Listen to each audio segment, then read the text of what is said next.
Hey there, I'm Brandon. This is the Dirt Church Devotional. So I've been thinking this last week about sports teams.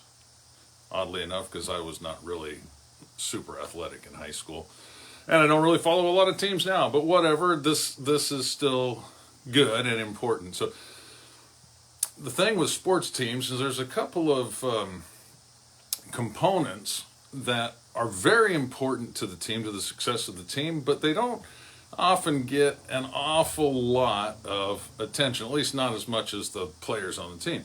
Those two components are the coaches and the cheerleaders. Oh, cheerleaders important? Yes, absolutely. The cheerleaders, now think about this, the cheerleaders are the ones on the sidelines encouraging you, cheering you on. They're the ones saying, "We are proud of you, so very proud of you, yay!"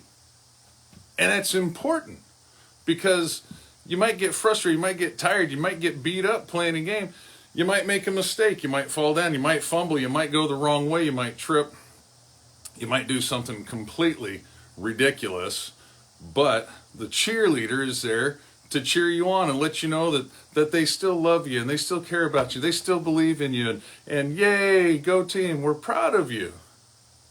Now, coach, on the other hand, is going to be the snarly guy over on the sidelines that is telling you everything you're doing wrong. The coach is the one that's going to let you know you're messing up. This is why you're fumbling. This is why you're missing the ball. This is why you're not making any points. This is why we're not moving forward. They're the ones that's going to let you know exactly what's wrong and why you're wrong and how you're wrong. But they're also going to tell you and show you how to do it right. Okay, so we've got the coaches that aren't afraid to tell you when you're wrong, and we got the cheerleaders that aren't afraid to build you up when you do mess up. Now, here's the thing. If all we have is coaches that are constantly telling us where we're wrong, even though they're telling us how to improve, they're showing us how to improve, we can get frustrated. It's not fun constantly being told you messed up. I mean, let's face it, most of us know when we mess up, we don't necessarily want somebody else pointing it out, especially in a crowd. Okay, and so if that's all we have, we can grow frustrated and we can feel like we just can't get up again.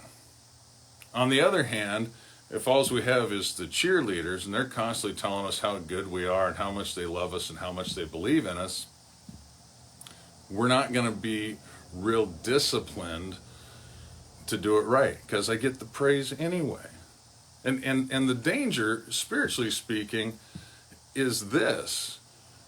We have a tendency to want to gather around us. In fact, the Bible says in the last days, people, they won't listen to sound doctrine. They'll gather around them preachers and teachers that'll tell them what their itching ears want to hear. We have a tendency to want the cheerleaders. We want that affirmation. We want to be told just exactly what we want to hear. Oh, no, yeah, you're not really supposed to do that, but God doesn't really care because he just loves you. Jesus is just all love. He's no accountability. He's no responsibility. He's just love, love. My goodness, that kind of teaching is going to take you straight to hell. And in fact, what that will result in is people having a form of godliness. They go to church, they put whatever label, they call themselves a Christian, maybe because they were born in America, maybe because they're not Islamic or something, they call themselves a Christian. They've got a form of godliness. They know the words, but they deny the power. That's a bad place to be. Man, if you're a football player and you know the plays, but you don't execute them, you're going to get knocked on your can every time.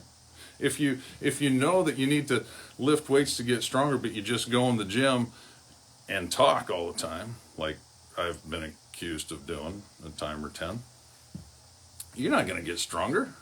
You're just going to waste time in the gym. And so we need the cheerleaders, but we don't want to just gather around us cheerleaders that keep telling us all the good stuff. On the flip side, if all we have, as I said earlier, is the coaches, we might get frustrated and discouraged and feel like we can't get up.